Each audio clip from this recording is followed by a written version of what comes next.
Genuinely, it was one of the coolest experiences I've ever had.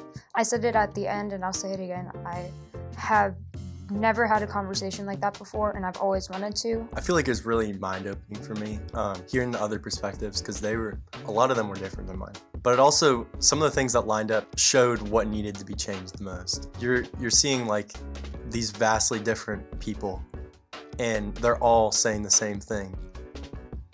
I think if these schools kind of held those, like what we just did, I think if they took groups of students and just talk to them about what they think needs to be changed is a good first step, just to like get a baseline of like what kids think of their learning environment and what kids think they need to learn better and to like be more satisfied.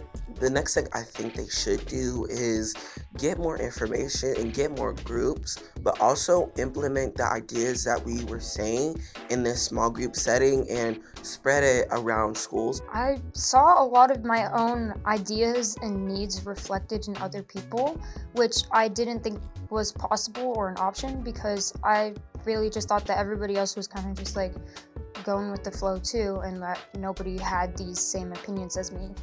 It showed them that the school district really cares, because almost we're at a point where, you don't meet anyone higher up and you're like, okay, school's gonna be like this forever.